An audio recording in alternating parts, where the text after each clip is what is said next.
የኢትዮጵያ ታሪክ ካልተዘመረለት ኢያሱ እስከ ተዘመረለት ኢህአዴግ።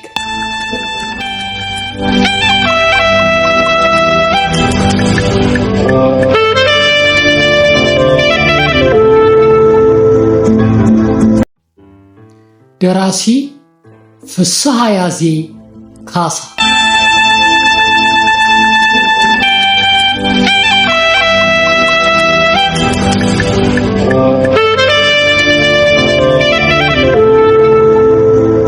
የታሪክ ሚዲያ ላይ ተዘጋጅቶ የቀረበ የታሪክ መጽሐፍ ትረካ።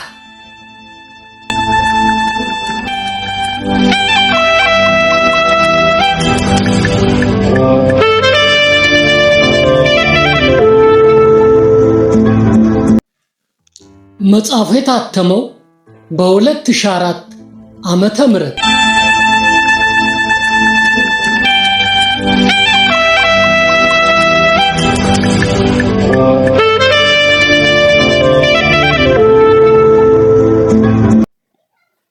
ውድ የቻናላችን ተከታታዮች፣ በባለፈው ክፍል 4 ትረካ ልጅ ኢያሱ ከስልጣን ከተሻረ በኋላ የአፄ ምኒልክ ሴት ልጅ ዘውዲቱ ንግሥተ ነገሥታት ራስ ተፈሪ መኮንን አልጋ ወራሽ ሆነው መሾማቸውን፣ ኢያሱም ሐረር እያለ መሻሩን ሲሰማ ጦሩን ሰብስቦ ወደ ሸዋ ለመዝመት ቢነሳም ሜሶ ላይ ሸምቆ ከገጠመው የመንግስት ጦር ጋር ተዋግቶ ስለተሸነፈ መጀመሪያ ወደ አፋር ቀጥሎም ወደ ትግራይ ግብፅ እያገዳም ገብቶ ተደብቆ እያለ ራስ ስዩምም አሳልፈው ስለሰጡት ተይዞ ሰላሌ ፍቼ በግዞት መቀመጡንና ከሰላሌ አምልጦ ጎጃም ከገባ በኋላም እንደገና ተይዞ ታስሮ ሐረር ጋራ ሙለታ ውስጥ በእስር እያለ መሞቱንና ሌሎች ታሪኮችንም አድምጠናል።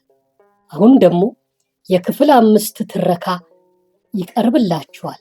እናንተም ትረካውን እስከ መጨረሻው እንድትከታተሉትና በዛውም ቻናሉን ሰብስክራይብ፣ ላይክ እና ሼር እንድታደርጉት በትህትና እየጠየቅን አሁን ወደ ሙሉ ትረካው እናመራለን።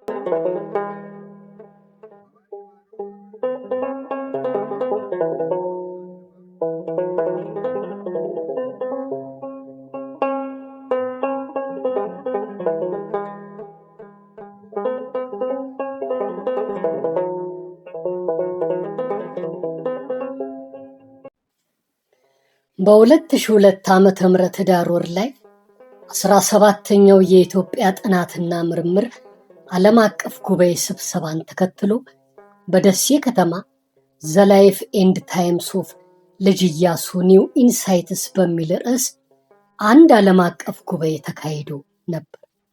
በሁለቱም ጉባኤዎች የተካፈለ የአዲስ አበባ ዩኒቨርሲቲ መምህርና ተመራማሪ ባቀረበው አንድ ጽሑፍ ልጅ ኢያሱን ከስልጣኑ ያስወገደው መፈንቅለ መንግስት በሌላ አገራት ያልተለመደና ያልታወቀ አይነት ባህሪ ያለው ነበር። ይኸውም ግልበጣው ባረጀና ማህበራዊ ተግባሮችን በፈጠረ ስርዓት ላይ የተቃጣ ሆኖ አዲስ ለውጥን የሚሻና አማራጭ የፖለቲካ አቅጣጫን የሚከተል አልነበር። ይልቁንም ግልበጣው ለውጥን ሲያቀነቅን በነበረው ልዑል ላይ ያረጀውና የላዕላዩ ክፍል ያሳረፈው ብኩን በትር ነበር በማለት ይገልጸዋል። ይህ ኮንፈረንስ የተካሄደው ደሴ ከተማ አይጠየፍ አዳራሽ ውስጥ ነበር። የአዳራሹ ስም አይጠየፍ የተባለው ደግሞ ለታችኛው ህብረተሰብ ልዩ ትኩረት ያደርግ የነበረውን የልጅ ኢያሱን አመለካከት አባቱ ንጉሥ ሚካኤልም ይተገብሩት ነበርና ትልቅ ትንሽ፣ ድሃ ሀብታም፣ ባለማዕረግ ተራ ሰው ሳይሉ ሳይመርጡና ሳያበላልጡ ሁሉንም የህብረተሰብ ክፍል ሰብስበው ግብር ያበሉበት የነበረ ሰፊ አዳራሻቸው ስለሆነ ነው ዛሬ ድረስ አይጠየፍ እየተባለ የሚጠራው። ልጅ ኢያሱ አንድነትን ያጠናክራል ብሎ የተጓዘበትና በእጅጉ ያስነቀፈው አንዱ ተግባር ከየጎሳው ሚስት እያገባ መውለዱ መሆኑን አይተናል። በዚህ አካሄድም በርካታ ልጆች አፍርቶ ነበር። እንዲያውም በዘመኑ ብዙ ሴቶች ሲያረግዙ ያረገዝኩት ከኢያሱ ነው እያሉ ያወሩ ነበር። ስለዚህም የኢያሱን ትክክለኛ ልጆች ለመለየት አስቸግሮ ነበር። በኃይለ ሥላሴ ጊዜም የኢያሱ ልጆች ከየቦታው ብቅ እያሉ ልጅነታቸው ሲታወቅ እነሱን በየሰበብ አስባቡ መቆጣጠርና ማሰር አስቸጋሪ ሆኖ ነበር። ይህም በመፍራትም ብዙ እናቶች ልጆቻቸውን አባታቸው ኢያሱ እንደሆነ እስከ መደበቅ ደርሰው ስለነበር ተደብቀው የቀሩ ልጆች እንደነበሩ ይገመታል። ሆኖም ልጅነታቸው የተደረሰበትና የታወቁት የሚከተሉት ናቸው በማለት ጥላሁን ብርሃነስላሴ በመጽሐፋቸው የልጅ ኢያሱን ልጆች ዘርዝረዋል። ልጅ ግርማ ኢያሱ በኢጣሊያ ወረራ ጊዜ በስደት ኬንያ ገብቶ የነበረና በእንግሊዞች ቁጥጥር ስር ውሎ ታስሮ የቆየ ሲሆን በመጨረሻ ጣሊያ ስትሸነፍ ወደ አገሩ ሸሽቶ ሊገባ ሲል እዛው ኬንያ ተይዞ የተገደለ።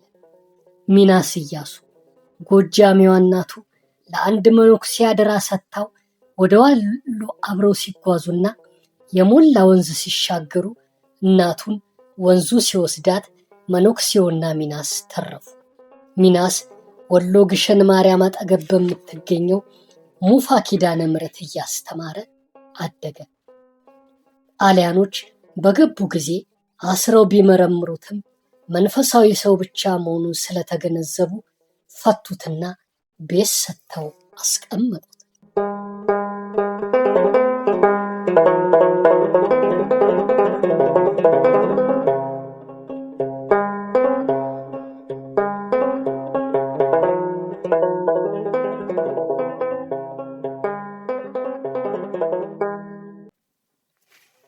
ከነጻነት በኋላ ከወሎየዋ እናቱ የሚወለደው ጌዲዮን ኢያሱ የተባለው ወንድሙ ፈረሱን አስጭኖ መሸፈቱ ሲሰማ ሚናስ ኢያሱም በጥርጣሬ መታየት ጀመረ።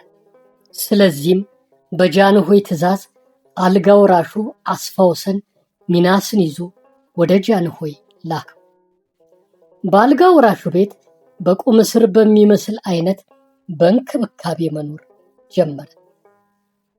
ጃንሆይ ግን ጥርጣሬው አለቃቸው ብሎ ወደ ወህኒ ቤት እንዲገባና የፍርድ ሚኒስትሩ ራስ አንዳርጋቸው መሳይ እንዲጠብቁት አዘዙ። ራስ አንዳርጋቸው ሚናስን ቢያዩት ሰላማዊና ጸሎተኛ ብቻ መሆኑን ስላረጋገጡ ኃላፊነት ወስደው አስለቀቁት። እዚያው ፍርድ ሚኒስትር መስሪያ ቤት ውስጥ እንዲሰራም ተደረገ። ስራውን እየሰራ ከቤተሰቦቹ ጋር በሰላም መኖሩን ቀጥሎ ሳለ በ1957 ዓመተ ምህረት ምሽት ላይ ከመስሪያ ቤቱ ፎቅ ላይ ወድቆ ሞተ። በዚያ ጊዜ ኢትዮጵያና ሶማሌ ጸበኞች ነበሩና የሶማሌ ሬዲዮ የአቤቶ ኢያሱን ልጅ ሚናስን የኢትዮጵያ መንግስት ከፎቅ ወርውሮ ገደለው የሚል ዜና አስደመጠ። ሟቹ 7 ልጆች ወልዶ ነበር። ጌዲዮን ኢያሱ ይህ በኃይለኝነቱ የሚታወቀው ልጅ ከወረራው በኋላ ሸፍቶ በወሎ በረሃ ገባ። በኋላም ተይዞ ጋሞ ጎፋ ታስሮ ነበር። ከጌዲዮን ኢያሱ የተወለዱ እስጢፋኖስ ጌዲዮንና በቃሉ ጌዲዮን የሚባሉ ልጆች የነበሩ ሲሆን በቃሉ የአየር ኃይል ባልደረባ ሆኖ ነበር። ጎሹ ኢያሱ በግዞት ሲዳሞ በነበረ ጊዜ 2 ልጆች የወለደ ሲሆን ተናኘ ጎሹ አዲስ አበባ፣ ሉሊት ጎሹ ሲዳሞ ውስጥ ይኖራሉ። እንግዳ እሸት ኢያሱ ወላጅ እናቱ ከመንዝባል አባት የተገኘች ነበረች። እንግዳ እሸት በወረራው ጊዜ ቡልጋ ውስጥ ይገኝ ነበርና አርበኞች የንጉሥ ልጅ በመሃላችን እያለ እንዴት ያለ ንጉሥ እንዋጋለን በማለት እምቡር ገበያ ላይ ነጋሪት እየጎሰሙ እንግዳ እሸትን መልክዐ ፀሐይ ንጉሠ ነገሥት አሰኝተው አውጀው ነበር። በዚህ ጊዜ አርበኛው ሁሉ ከያለበት ተሰባሰበና ሹመት ተካሄደ። በወቅቱ በርካታ ጦር ሰራዊት አስከትሎ የመጣው ባላምባራስ አበበ አረጋይ ራስ ተብሎ የጦር አበጋዝ ሆኖ የተሾመው በዚህ ጊዜ ነበር።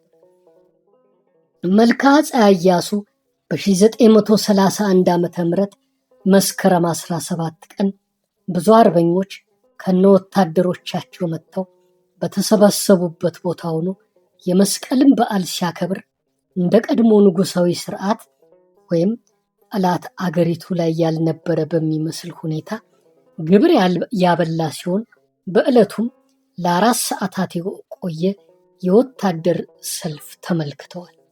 በዚህ ዕለት መልክዓ ፀሐይ ኢያሱ ታመመና በቃሬዛ ወደ መምቻ ከተማ ተወስዶ መዳን ስላልቻለ መስከረም 27 ቀን ሕይወቱ ያልፍና በከፍተኛ የቀብር ስነ ስርዓት በቆቦ ማርያም እንደተቀበረ የአርበኞች ታሪክ የሚለው መጽሐፍ ላይ ተገልጿል። በነገሰ በ8ኛው ወሩ የሞተውን ንጉስም በዚያች ዕለት ከጅቡቲ የመጡ መነኩሴ መርዘው እንደገደሉ ይነገራል። የመነኩሴው ምክንያትና የላከው ማን እንደሆነ ባይታወቅም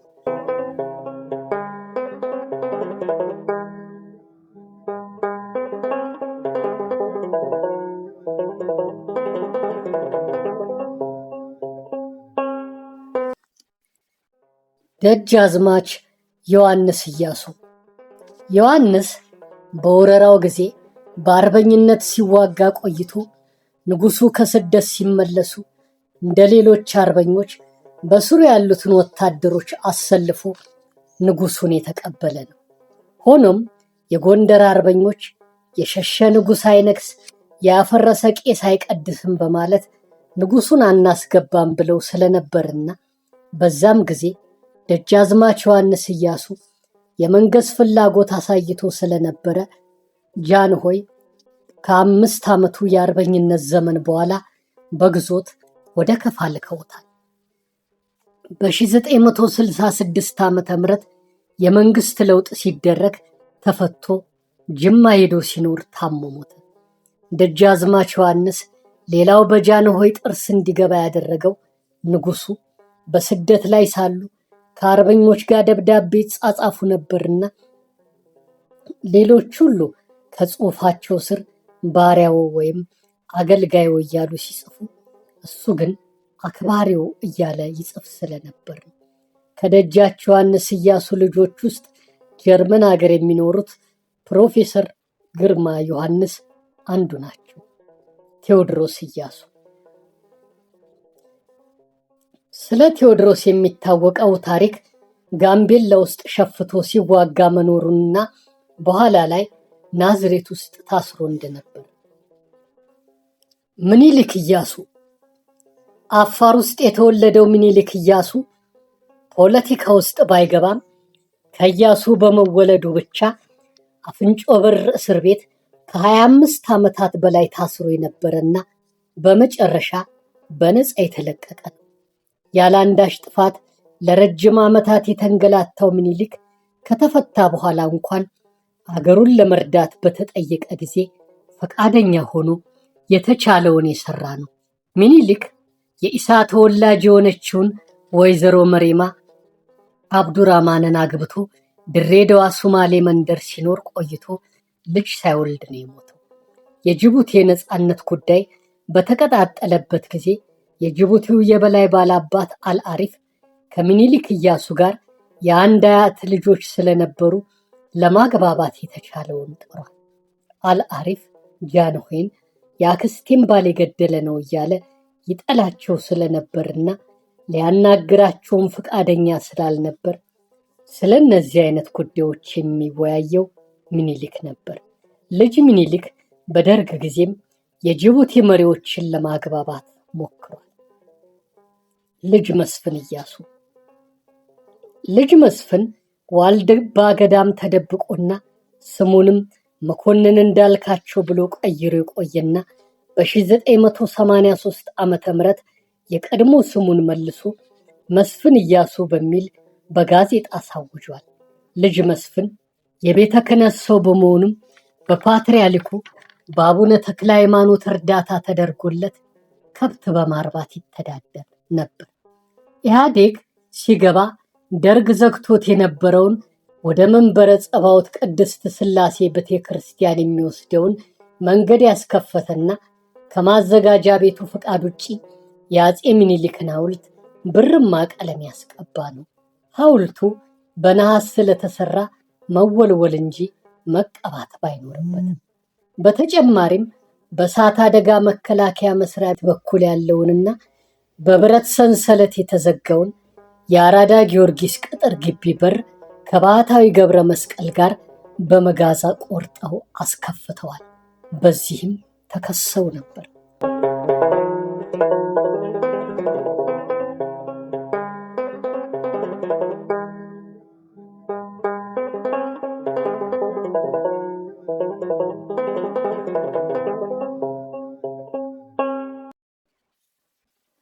አባ ዮሐንስ ኢያሱ ወልደ ነጎድጓድ። አባ ዮሐንስ የካቶሊክ መነኩሴ ሆኖ በሐረር ይኖር ነበር። የአባቱን ስም ወልደ ነጎድጓድ አሰኝቶ ሲኖርም መልኩ ቁርጥ ኢያሱን ይመስል ስለነበር እንዳይጠረጥሩት ቅንድቡን እየላጨ መልኩን ይለዋወጥ ነበር። ሸዋ ፀሐይ ኢያሱ። ሸዋ ፀሐይ የልጅ ኢያሱ የመጀመሪያ ልጅ እንደሆነችና ኢያሱ ሲሞትም ለቅሶ የተደረሰው እሷ ቤት እንደነበር ተገልጿል። እመቤት ዓለም ፀሐይ ኢያሱ። እመቤት ዓለም ፀሐይ ከራስ ኃይሉ ተክለ ሃይማኖት ልጅ ከወይዘሮ ሰብለ ወንጌል የተወለደችና ከመጀመሪያው ጀምሮ በቅርቡ በሞት እስከተለየችበት ጊዜ ድረስ በይፋ የምትታወቅ ልጅ ነበረች። ሌላው ከልጅ ኢያሱ ታሪክ ጋር ተያይዞ የሚገለጸው የእሱም ሆነ የአባቱ የዘር ሐረግ በአባት በኩል ሲቆጠር ከነቢዩ መሐመድ ጋር መገናኘቱ ነው። ይህን ጉዳይ በሚመለከት ብርሃኑ ድንቄ አጭር የኢትዮጵያ ታሪክ በሚለው መጽሐፋቸው ያሰፈሩትን ስናይ 1 ነቢዩ መሐመድ፣ 2 ፋጡማ የአሳብ አሊ ሚስት፣ 3 ሁሴን አንገቱን የተቀላው፣ 4 ዘና ሳባዲን፣ 5 መሐመድ አልባጂር፣ 6 አብደላ፣ 7 ሙሳ አልካዲም፣ 8 ዑመር፣ 9 ታጅ አላህ፣ 10 ያህያ፣ 11 ኢስማኤል፣ 12 ኑር አህመድ፣ 13 ከሊል፣ 14 ኢብራሂም፣ 15 መሐመድ፣ 16 ታማም፣ 17 ታጅ አዲ፣ 18 መሐመድ፣ 19 ያጉት፣ 20 ያዕቆብ፣ 21 ኢማም ኑር፣ 22 ሳኒ አላህ፣ 23 ኢሳ፣ 24 አይሻ፣ 25 ዛኒ ኤልኬር፣ 26 ኑር ሁሴን፣ 27 ሸምሰዲን፣ 28 ኑራዲን፣ 29 ዲሞአዲን፣ 30 ፓፑ፣ 31 ኢማም አሊ ወደ ኢትዮጵያ የመጡ፣ 32 ኢማም መሐመድ፣ 33 ኢማም አህመድ፣ 34 ኢማም መሐመድ፣ 35 ኢማም ሊሃን፣ 36 ኢማም አሊ የንጉስ ሚካኤል አባት፣ 37 መሐመድ አሊ ንጉስ ሚካኤል፣ 38 አቤቶ ኢያሱ።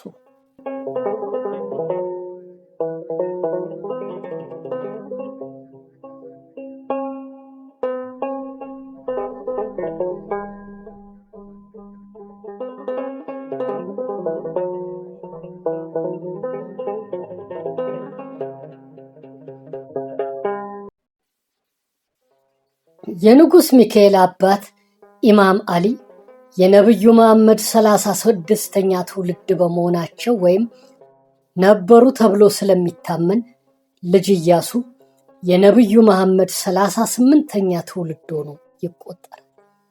ልጅ ኢያሱ ባየነው አይነት በውጣ ውረድና በአወዛጋቢ ሁኔታ የተሞላ የስልጣን ዘመኑንና የግል ሕይወቱን ፈጽሞ በ39 ዓመቱ አልፏል። ያልተዘመረለት ኢያሱ ተብሎ የተጀመረውን ይህን ምዕራፍ ከመቋጨታችን በፊትም ለምን እንዳልተዘመረለት የሚጠቁሙ ጥቂት ገለጻዎች ካስፈለጉን፣ አንደኛ፣ በኢትዮጵያ ታሪክ መጽሐፎች በዘመናዊ መልክ በማተሚያ ቤት መታተም የጀመሩት ልጅ ኢያሱ በኩዴታ ከስልጣን ከተወገደ በኋላ በነበሩት በተከታታይ ዓመታት ነው። ሁለተኛ፣ ንግሥት ዘውዲቱም ሆኑ አፄ ኃይለ ሥላሴ ስለ ልጅ ኢያሱ መልካም ሥራ ሰርቶ እንኳን ቢሆን እንዲነሳ አይፈልጉም። ሶስተኛ፣ ልጅ ኢያሱ ከስልጣን ከተወገደ በኋላ ንጉሣዊ አገዛዙ ለ60 ዓመታት ያህል የዘለቀው ልጅ ኢያሱን ከስልጣን ባስወገዱት አካላት እጅ ነው። በርካታ የታሪክ ጸሐፍት የታሪክ መጽሐፍቶቻቸውን መጻፍና ማሳተም የጀመሩትም ከተጠቀሰው ጊዜ ጀምሮ ባሉት ጊዜያቶች ስለነበርና በዚህም ስለ ልጅ ኢያሱ የተሻለ ገጽታ ማካተት ወቅቱ ስለማይፈቅድ ለረጅም ዓመታት የኢያሱ ክፉ ገጽታ ብቻውን እየመራ እስከ ቅርብ ጊዜ ሊደርስ ግድ ነበር። ከቅርብ ጊዜ ወዲህ ግን የተቀበሩ በጎ ገጽታዎች እንደነበሩትም የሚገልጹ እውነታዎች መውጣት ጀመሩ። እነዚህም ከግማሽ ምዕተ ዓመታት በላይ የተጠለጠለበትን ጽሑፍ ያህል ያልበረከቱ ናቸው። ስለዚህ ያልተዘመረለት ሲባል ጥሩ ገጽታውን በክፉ ገጽታው ለውጠው ታሪኩን በሐሰት ቀበሩት ማለት ሳይሆን ጥፋቱንም ልማቱንም እኩል ማንሳት ሲገባ ጥፋቱ ብቻ ጎልቶ የተተረከለት ነገር ግን ተራማጅነቱ ያልታየለት ንጉሥ እንደነበር ለመግለጽ የተጠቀሙበት ቃል ነው ያልተዘመረለት።